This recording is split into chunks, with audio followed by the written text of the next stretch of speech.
Welcome to Employing Differences, a conversation about exploring the collaborative space between individuals. I'm Karen Gimnig. And I'm Paul Tevis. Each episode, we start with a question and see where it takes us. This week's question is, how do I get them to do what I want? You know, when you know the right answer, it can be really frustrating when people don't just do the thing that you know they should do. Yeah, I was thinking about, there are variations of this question. How do I get them to do what I want? How do I get them to do what I know is best for them? Oh. How do I get them to do what I know is going to work? How do I get them to, because when we say it, what I want, that sounds selfish. And I think often it isn't even from a selfish direction. It's just, I have this idea of what's going to be the best thing. How do I get them to do it? Yeah.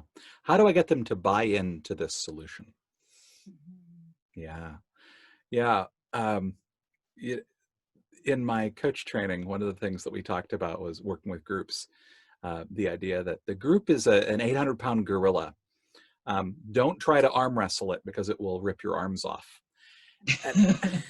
And I think that a lot of times when people come into a group, particularly someone who has some degree of structural authority or influence with a group, and they regard their job as being convincing the group to do the thing that they think is best, they get really disappointed because it doesn't work. I think because of the way that they approach it, because they will often, for the best of reasons, they're the best of intentions. Like, as you point out, I think they often do have the best intentions of the group at heart, but the way they approach it is they hold on to their idea and they hold on to their belief and the rightness of their idea in such a way that it damages their ability to actually really be with the other people. It gets in the way of creating a real sense of collaboration and influence and relationship. Yeah. And I think that's true for so many people. And some of the folks most susceptible to this are the ones who genuinely do have a lot of really good ideas. Absolutely. Who really have a lot of discernment about this is going to be the best thing. This is where we're going to be best off if we end up. And if only being right was, the thing that made the group buy in. And paradoxically, I think what actually works is to really let go of your certainty that you're right.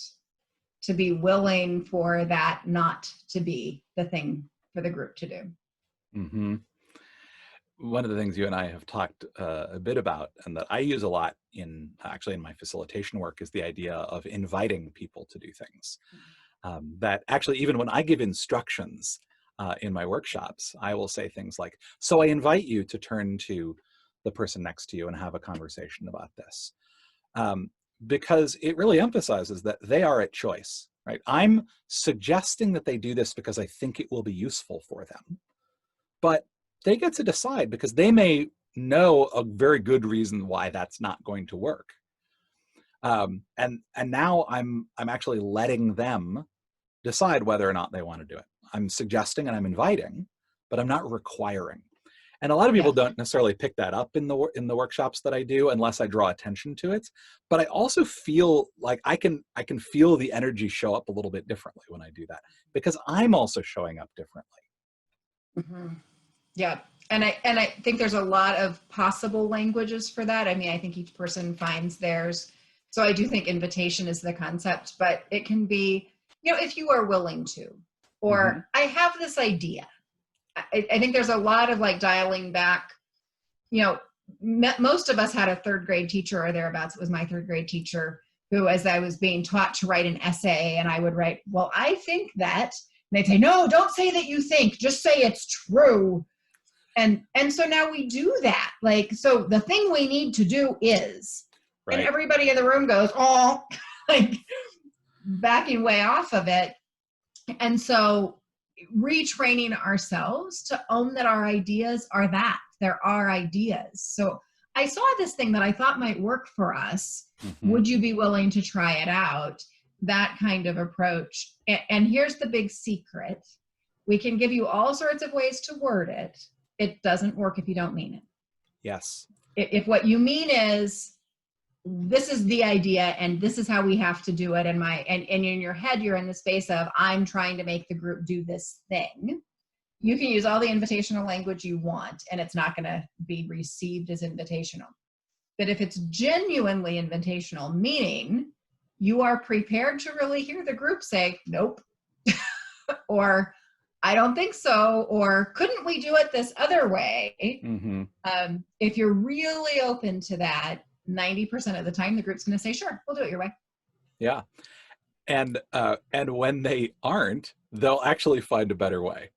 Like they'll find what's actually useful. I had a wonderful experience. I was facilitating something for a group. There were 3 groups that were all doing some things, and I had invited them to participate in this particular structure, and it had a sequence of steps that they were going to go through around this particular topic. And there was 2 of the groups, they were following along, they were doing the thing. The 3rd group was having none of it, right? And every time I'd go by their table to try and get them to invite them to move to the next question in the sequence, because they were up on the screen and they were in their workbooks. So I was just kind of saying, like, now would be a good time if you hadn't finished up with the 2nd question to move on to the 3rd.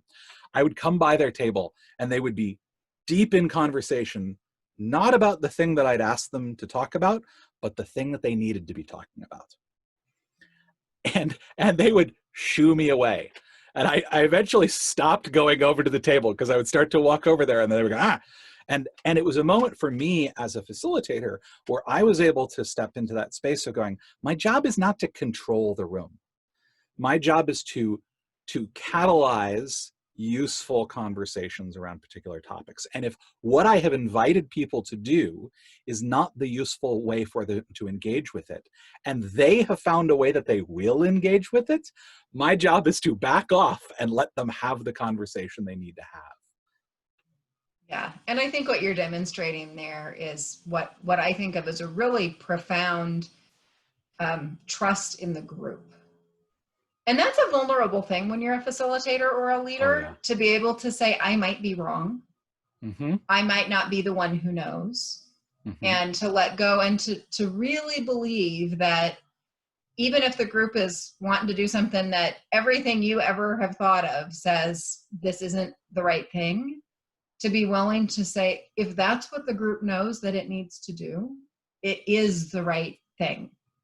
It may not get the result that I would hope for. It may not, it may be that if the group was ready to do the thing I wanted them to do, that they would get more of what they say they want. But if they're not ready to do it, then it's not the right thing. Like that just in a really basic foundational way, the fact even that they aren't ready for it means it's not the right thing for today. Yeah, there's a strong degree to which, like, we can have our perspectives and our experiences and our opinions and our best practices, and we have to have the humility to admit this context might not be the one where those apply. That those are still true. Like, those ideas that we have, those opinions we have, like, those are real, right? We have them, and we can share them in this context because we believe that they might be useful. And we get much better results when we are open to the notion that this might not be the right context for that idea, that structure, that tool. Yep. And I'll find myself, I when I'm feeling that, like, they're saying they don't want to do this thing, but I still think it is that thing. What I try to do is sort of let them know. So what I think is likely to be different is if we do it the way you're suggesting, I think this will happen. I think if we do it this other way, we get this other benefit in this way. And sometimes that's compelling and sometimes it's not. And if they don't hear it, or if it doesn't, if they really need to try it the way they want to try it, then that's what they do. And there have been times that I was like, oh, yep, we are not any further at the end of this meeting than we were at the beginning. But in fact, we are, because at the end of the meeting, they've done what they caught up with where I already was. That's what they needed to do. Yeah. Yeah. Sometimes the thing that you think that they can accomplish in this space right now is not actually the thing they can, but now they may be ready to do that. And there's a piece in there too that I think is important, which is about sort of staying in dialogue with the group around it, where it's not just, I'm going to invite you to do this thing, and if you don't do it, you're never going to hear from me again. I'm just going to shut up and let you go, right? It's like, I'm going to invite you to do this. This is kind of an offer, and then what you choose, what the group chooses to do about it, is going to inform what I do or I say next. But I'm going to stay engaged with it. And so, an example you were talking about, where it's like, no, we want to do this other thing, right? You're willing to stay in that place of, well, so my experience has been that if you do that, I suspect that this kind of thing will happen, right? You're not telling them they can't do it. You're not telling them you're not going to support them in doing it, but you are sharing with them what your real experience is, what your idea is. And that's important. It's important not to fall into, there's the two ends of the spectrum that's really easy to fall into. I'm just going to tell people what they have to do. I'm going to use the language of command, right?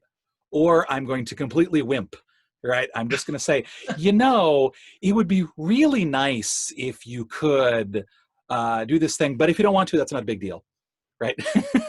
Right. Right. Right. And the useful space is between. Yes.